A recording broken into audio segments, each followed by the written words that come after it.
You're listening to Salford City Radio 94.4 FM with your host Jimmy Petruzzi on the Friday Sports Show, bringing you all the news from the local area and around the world. And we bring you some of the world's best athletes, sports people, coaches, footballers, people who work in sport across a variety of different disciplines, coaches, sports psychologists. But we also have a segment on the show where we talk to some of the world's most prolific figures in the world of psychology and mental health and related fields, who give us an insight into their research and their interpretation of what's happening in the world of mental health. They were really interesting guests who works in coaching now, but her own career, an Olympian, a former Olympian, 6 times world champion, a really fascinating guest who's no doubt is going to give us more of an insight into what it's like to be a world champion and compete at the highest level, but also what she's doing for her career now. We'll get a really good insight. Anna Hemmings, welcome to the show. Great to have you on board. Hi Jimmy, thanks for inviting me onto the show. It's a pleasure to be here today. Yeah, no, it's great to have you on board. You've had a really fantastic career in sport, kayaking, an MBE, you're an Olympian, 6-time world champion. You now have, Beyond the Barriers, we do coaching and inspire people. But where does it all begin with you, Anna? What motivated you to go into kayaking? I'm quite intrigued into what was your sort of motivation to go into kayaking as a sport. Yeah, everyone always asks me that because it's not the kind of sport that, people are going when they're 8, 9 years old saying, Mama, please take me kayaking. That's not the typical request that you hear. And it wasn't the request that I was making to my mum either. And it was really by chance that I landed on the sport of kayaking. I was pretty sporty as a young kid, and I was really lucky to have the opportunity to try many different sports.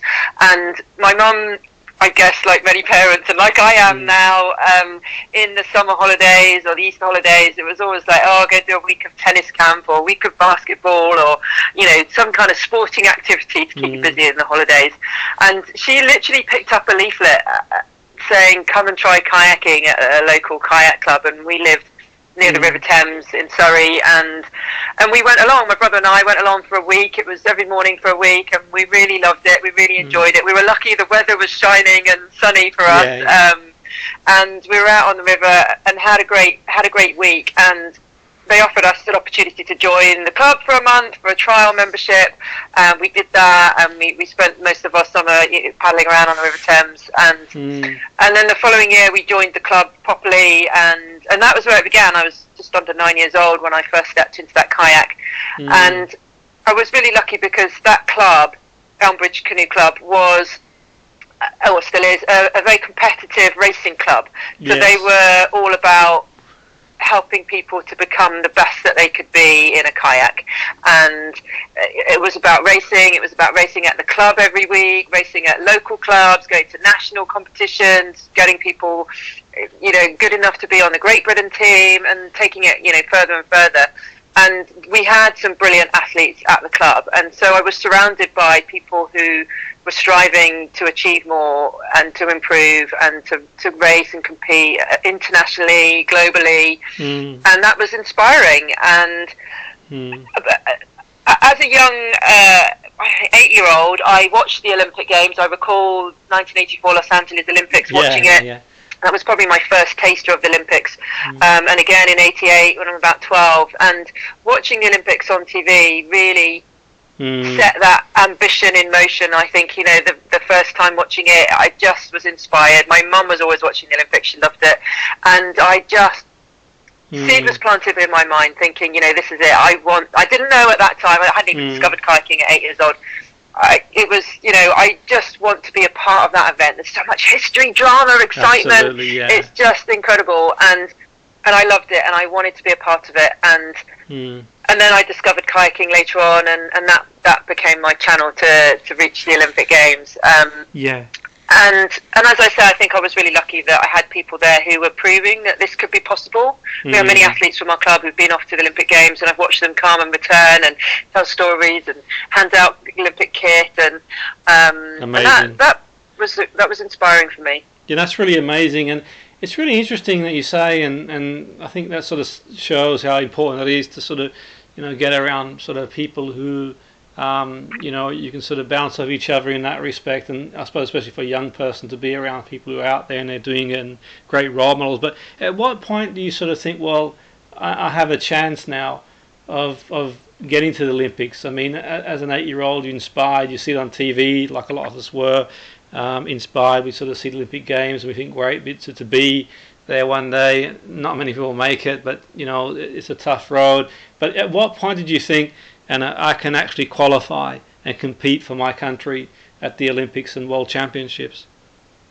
I think that seed was planted at a very young age, that this is what I want to do. And of course, a lot of people want to do that and would love to be in the Olympics and say, my dream is to be an Olympian. But I think the belief was cemented slowly over the years. I think as time went on, I visualized it. I would daydream about myself, picturing myself with the Olympic kit on, with the racing at the highest level, winning races. And I think when you visualize something, when you visualize it vividly, in fact I don't just think, I know that you, with all your senses, and you really make it feel real, it drives into your subconscious and you start to believe that it can happen. And I think it became so real in my mind, it became compelling and so powerful that I started to believe that it could happen. And I think added to that, the fact that I was at this club where other people who felt like just ordinary people who were at my club, who were going off to do that and compete at the Olympic Games. And I'm there with them every day training. They might not be in the same training group as me because I was young and that I wasn't at that highest level. But the great thing about our club, that we would all turn up at the same time for training. We go off in different directions on the river, and so you'd see the older athletes and think, and you'd see them in the changing room, and you'd see them on the water, and you'd see them in the clubhouse, and it was quite a small club, so it was very close knit, and you knew all these people and just thought, wow, they're just ordinary people. There's nothing, they work down hard and they train really hard and they're giving 100%, but they're just normal people. And I think that's what allowed me to believe that it wasn't like these superheroes, magical people that you just see on the TV. They weren't on the TV because it was kayaking, right? So they were just normal people, and I just thought, well, I just need to train hard like they do. And I'll get there one day. So it felt very real. It didn't feel like these people, I wasn't putting these Olympians on a pedestal that's something that other people do. No, that's what people at my club do. And I think that's what allowed it to become real. And so there's a real lot to be said for surrounding yourself with the right people, with people who inspire you, with people who believe in you, That's really interesting. And we become the people we surround ourselves with. Absolutely. It's fascinating you say, because it's like you tend to find that, like in sports, there's certainly clusters of athletes at different clubs, and it seems to me that the club that you were at, Anna, was a lot of good memories for you, a lot of great experiences for you. Did that sort of help you, not just in sport itself, but also just in life in general, to be in a club like that? Be surrounded by people like that who sort of encourage you, around the right group. Did you find it was a knock-on effect in life as well for you growing up? I think what it did is that we had so many kids who were my age and the next age category up. It was such a thriving club back in the late 80s, early 90s, early 2000s, and when I was basically growing up, and I think it provided a social life as well, and I think so it was fun. So we all looked forward to not just the training, but just hanging out at the club. And we would do training twice a day on a Saturday. As kids, we train at 9 in the morning, around the club, and you'd get food, and then you'd go out again in the afternoon. And we were just really happy to just do the training, hang out with all our mates, mess around, and then go training again. And it was fun. And so I think also as I got older and I was training more seriously, I had my school friends, and actually my school friends are my closest friends now, but they had a different lifestyle almost, not lifestyle because we were still young, but they were going out doing different things on a Saturday and a Sunday, and as we got older, they were going out on Friday and Saturday, and so my my sporting friends were doing the same things as me, and so that became easier. Yes. So it wasn't like I was missing out because I was still getting a brilliant social environment from my sport. So that was really important. As as a kid, it was really important. And I think otherwise there's a danger of it becoming too focused, and not that we weren't focused, but it's all about the sport. There's no fun, there's no enjoyment in there, there's no social, there's then it's just going to become dull. And I think there's a danger of that, particularly these days with kids in sport, that they definitely get channeled into a football academy at 9 years old, or a tennis academy at 8, and then they're just trained and focused on one thing so early and pushed so hard that it's not sustainable, and it's not fun, and the kids will end up giving up, and some will make it, but there'll be a lot that will just die out because it's just become too much. So I think that was really healthy, mentally and emotionally, for me, and for the other kids. No, that's a great point you make, and I think certainly as sport, certainly the more commercial sports in terms of the mainstream, in that, like the football. I love football myself. We had some great guests on the show from football, but certainly at the age of this is just my opinion. I think if anyone at the age of 8 or 9 is told that they're going to be professional footballers, there's something sort of seriously wrong. They should be just enjoying the sport and see where the road takes you. But I suppose in saying that, one of the things in sport these days, it's certainly your football and sports like that. It has become really competitive. Only somebody can make it. And I suppose for any sort of person listening to the show, Anna, from your experience, I mean, obviously you're very talented, and in what you do, and you work really hard too, absolutely, to get to where you are. But not everyone's going to get there. There's only so many places, irrespective of what sport you do, kayaking or football, whatever. What would you say? How important is it to actually enjoy doing what you do and sort of not focus too much on just making it? Okay, visualize, you really want to make it, go for it. But how important do you think is also to enjoy it and just, think, well, if I get there, fantastic. But obviously there's a chance that not everyone's going to be an Olympian or going to play professionally. I think it's important that you believe that you can. Otherwise, you're just sort of going through the motions, going, "Oh yeah, I'll try my best, but I might not get there." Absolutely. And so I think that you have to believe, right? I'm doing this. I'm in 100%. I'm going to work really hard. I'm going to give it all I've got, and I'm going to go for it. And maybe you won't, but I don't want to have any regrets. And so I really want to focus on it. But absolutely, you have to enjoy it. You particularly, I think in anything in life, right? The more we enjoy it, the more passionate we are about it, the more we're going to get the best out of ourselves, and the less hard work it's going to feel. Yes, you've got to train hard, but it doesn't feel like hard work if you love what you're doing, and if it's fun and you're having a good time and you've got friends around you, and it's a joy to turn up to training every day, because not only am I loving the sport, but I'm getting to hang out with my friends and we're having a laugh, and if it's a chore, then how can you do that? I mean, I did that for 15. Well, I mean, I was training from age, I don't know how serious you call it, but I was going out to the club 3 or 4 times a week from the age of 10 or 11, I guess. I can't quite remember what age it was. But certainly by 13, 14, I was there for sure every day, and sometimes around 14 it became twice a day, but and I did that till I was 32. So that's when I'm professional, I was training 4 hours a day, 5 hours a day. It's like twice a day, sometimes 3, 6 days a week. And if you don't enjoy it, you cannot do that. Absolutely, you cannot do that if you don't enjoy it, and you just won't make it. You will not get, and that's why I think, particularly if you've got parents who are just pushing their children to do something at a certain stage, when the kids are old enough, will just turn around and go, "Stop, not doing it anymore. Don't enjoy this. I'm doing this to please you, or I'm doing this for your benefit, or whatever." Absolutely, yeah. The motivation has to come from the individual. Otherwise, it's not sustainable. That's a great point, absolutely. And I think that's a really good point about believing in yourself and sort of going for it, and why not you, and that sort of mindset is fantastic. But I think the other side to it, the example I use sometimes in football is, okay, there's only so many professional footballers and so many people want to be one, and there's many permutations that can happen from, say, an early age group to being older. So just making sure that they sort of enjoy, like you mentioned, as much as they can do, and just be the best you can be and see where the road takes you. You might go above your expectations, you might not achieve what you set out to achieve, but like you says, no regrets is a really, really great takeaway that you've mentioned there.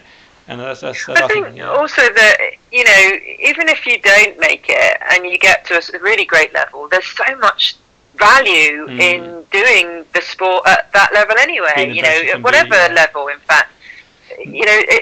Kids are 14, 12, they're learning, if you're in a team sport, what brilliant skills to take with you into life, to learn how to win and to lose, to learn how to perform under pressure, taking penalty kicks, right? It's tough.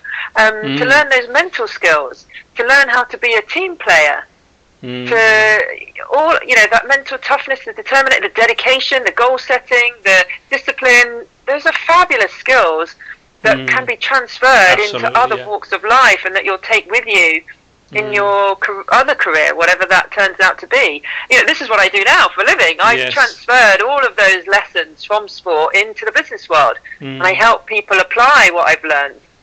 And there are skills that are totally applicable. Teamwork and leadership and mental toughness and resilience, and all of that. It's fundamental to business and sport. We're trying to deliver results, whether that be in sport, business, or life, and those skills are the same. Absolutely, that's a great point. Great point. I mean, I'd like to sort of know a bit more about, like the listeners will probably want to know more about how you do that, how you transfer it. But we'll sort of touch on that. You sort of the chronic fatigue, obviously, it's a broad area. But you had sort of chronic fatigue, and tell us a bit more about that. Anna, that's sort of really interesting in terms of how you sort of managed it and how you sort of how you coped with it, how you managed it, and how you sort of got through it. So I, at the age of 25, 26, was diagnosed with chronic fatigue syndrome, and this is an illness that affects more than 250,000 people in the UK, so it's not restricted to athletes alone. It's something that affects a wider population, and in fact that's the number that we know, because those are the people that have been diagnosed, and there's lots of people who are probably struggling with many of those symptoms but just haven't been diagnosed with it, and it is really difficult to diagnose, and there's a lot of mystery and mystique around what it is, what its causes are, and what its cures are. And there are many, many different schools of thought around that, and I don't need to go into that today, but my experience was that the symptoms included feeling generally exhausted, devoid of all energy. My muscles ached to the degree where they were painful. I could rattle out 100 press-ups in one go, and then when I was ill, I could barely hold my hands up to hold on my head to wash my hair in the shower for more than 10 seconds, and it was painful. So I went from being, at that time, I was 3 times I'd won the World Championships. I competed at Sydney Olympic Games. I was, at the highest level, and went to rock bottom. And eventually, after 6 months, was diagnosed with chronic fatigue syndrome. By the way, it's not overtraining. I wasn't overtrained, although that was the immediate assumption. I wasn't, and I had this illness, and I was told at a certain point that I would never race again. I was told that there was no treatment, there was no cure, and I should just rest and wait. So pretty devastating, to say the least. I felt sorry for myself, I felt sad, I felt frustrated, I felt angry, a whole raft of emotions, and I wallowed in self-pity. Why me? Why now? All of that kind of stuff. I went through all sorts of emotions, but then at the same time I realised that actually that kind of victim mentality wasn't going to help me, and it wasn't going to help me get out of it, and I needed to choose a better attitude, and I did, and I did remain pretty focused, and I sought help. I tried different treatments, conventional medicine, alternative therapies, and to cut a very long story short, I eventually did recover. I discovered a treatment called reverse therapy, which allowed me to recover from the illness, and there was a long It was a long 2 years, in fact. Challenging mentally, emotionally, physically, 2 years, suffering with the illness, and then on that road to recovery. But luckily, I did turn it around. I was able to recover with the support of closest people around me, and the treatment, the reverse therapy that I did, and I was able to recover and slowly get back to training, and eventually went on to compete at the highest level again. In fact, I went on to win 3 world titles in back-to-back years, 2005, 6, and 7, and then following that back to the Olympics in 2008. So I did make a full recovery. Wow, that's really inspiring, Anna, because I mean the thing is it must have been really traumatic, because obviously, I mean, I'm not medically qualified, but I can imagine many different sort of conditions have fatigue, and it's a process of eliminating sort of other things as well, and obviously at that point you're sort of in almost like a peak of your career, and you're sort of wondering, and there's so many things going through your mind. And I mean, for yourself, I mean, obviously, you sort of manage you mentioned your mindset, but in terms of yourself, I mean, did you sort of think, when you're getting all the feedback saying that there's not much we can do and that sort of stuff, I mean, what sort of helped you get through that? Was it that mindset you built? You mentioned you had a support network. I mean, did you think, what, I'm going to sort of do my best, or I'm going to find a way to get back to doing what I was doing before, competing at the highest level? Yeah, I went through all sorts of different emotional states and phases of, I guess first of all it's sort of denial, and then acceptance and anger, and what do I do next? And I think at a certain point, when I realised that this is. It was a year before the Athens Olympic Games, and I just devastated that I wasn't going to get a chance to even trial for the Olympic team, and at a certain point I had to just manage my perspective, because otherwise it was going to bring me down, and think. And I realised that actually it could be a whole lot worse. I'm not suffering with a terminal illness. I'm not dying. And actually, I read stories of other CFS sufferers who were bedridden. They were confined to their houses, and it was horrendous. Yes. And as bad as my symptoms were, and they stopped me from doing what I wanted to do, the way I was used to living my life. And yes, it was devastating. I was, at the peak of my career, but actually it could have been a whole lot worse. And I think that perspective that some people were far worse than me, and yes, I still am able to get out of the house, and that gave me perspective that yes, this could be so much worse, and you're lucky actually. But it's like now when we're going through a lockdown, national lockdown, and it's horrible, and I hate it. It's really hard work trying to homeschool my kids and work, and you can't go out and see your friends, all of those things which we all want to do. But actually, do you know what? Yeah, as much as I don't like it, there are so many people worse off than me, and I'm not ill, and my family are not ill, and we're fine, and we've still got jobs, and and so just that perspective really helps sometimes. Absolutely, yeah, no, for sure. So I think that helped me, but I guess one of the biggest things was really that I talked about earlier. Just I had to choose my attitude, really, to choose that I could feel sorry for myself, I could feel miserable, but that's just not going to help me. It's going to get me down, and actually I'm going to choose to stay positive. I'm choose to stay focused, and I have to believe that there is a way out, and I'm going to find a way out. And I think, and I had a why, I had a purpose, I had a reason why I needed to find a way out, because I was going to get back to my sport. I did not want to end my sport in this way. I wanted to be in control of when I decide, and I'm going to choose when it's time to stop. And this didn't feel like I was choosing.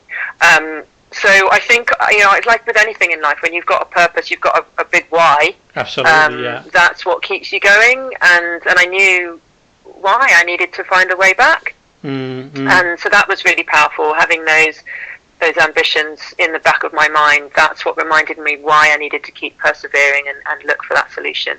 Absolutely, that's really inspiring, I think. I mean, in terms of going through that and then going back into the sport and sort of obviously competing at the highest level again. That's amazing stuff, and to have achieved that. And you mentioned before about sort of working in business and transferring some of the skills, and I can see how, what you do can have a big impact, particularly in the moment at the point of this recording being pre-recorded. We're in lockdown in the UK, and I can imagine, obviously, it's a very challenging time for businesses now, more than probably ever, really. And the mindset is a huge variable. And what are some of the things that you've transferred to the Beyond the Barriers business that you run, and the coaching you do and training you do, and what do you sort of do? I know it's only briefly, you could probably do 10 shows to tell us, but just in brevity, what do you do? What do you help people in business with, and just a bit of an insight into what you do? Yeah, so 11 years ago I founded a high-performance training consultancy called Beyond the Barriers, and we use our experience in sport to help individuals and teams, leaders perform at their best, equipping them with strategies and tools from the world of sport and business and the latest science and research to help them achieve outstanding performance, really. It's about developing people. And, as I said earlier, it's the same. I've come from the world of sport where I was coached, and coaches were helping to develop athletes to deliver results and performances to the best of their ability. And that's what I do now in business. I work with groups and training programs and group coaching, and also as a business coach, leadership coach, on a one-to-one as well, helping to develop leaders and their teams, and develop high-performing teams using those experiences and strategies from the world of sport that are so transferable.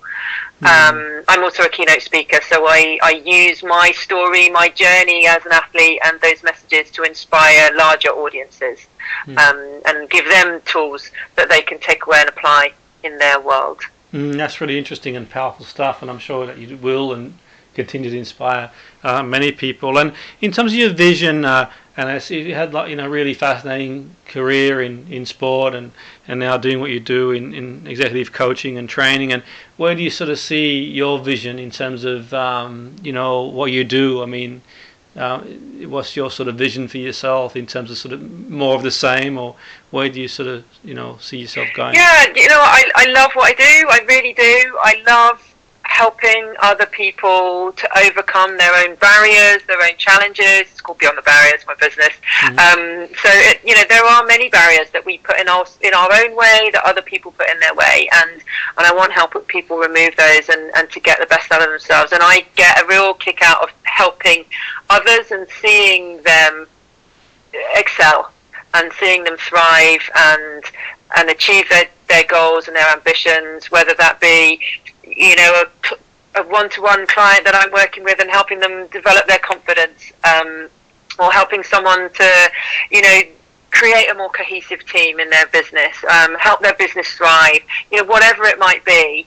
That's really rewarding for me, and I want to continue to do the same, and I want to reach as many people as I can, and I love that I get an opportunity to do that through three different mediums, because when I do my keynote speaking, quite often, usually in a normal world, I might be on a stage and we're at a conference and I can reach out to 500 people at a time, or I can work more closely with a single intact team, for example, and that might be a team of 10, and we work really closely over a space of a year, or I'm working one-to-one with someone, and then you absolutely get to see, month after month, what's changing, how are they developing, you see their progress, and I love that. I feel privileged that I had the opportunity to be coached, in a different environment, but as I had people that helped me.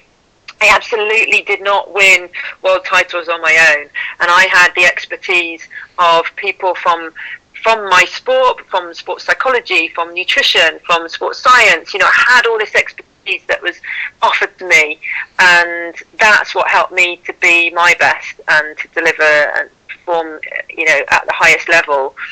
And I really, really feel lucky that I had that, and I want to, share that with others and help others to do, what I did, but in their domain. Absolutely. And in terms of any listeners who want to know more about what you do, is there a website they can go to Anna, that you can sort of... Well, my company website, beyondbarriers.co.uk, or you can find out more information about me, annahemmings.com, or look me up on... those are the best places to touch or to find out what I do. Absolutely. No, it's really inspiring. I want to thank you for coming on board the show. No doubt our listeners have found it really inspiring and fascinating. I certainly have. And I want to thank you for coming on board the show. Salford City Radio 94.4 FM with your host, Jimmy Petruzzi, the Friday Sports Show, bringing you all the news from the local area and around the world. And that was Anna Hemmings, an Olympian, 6 times world champion, 2 times Olympian, inspirational speaker and trainer and coach, who's kind enough to join us and share some insights from her career and what she's doing now.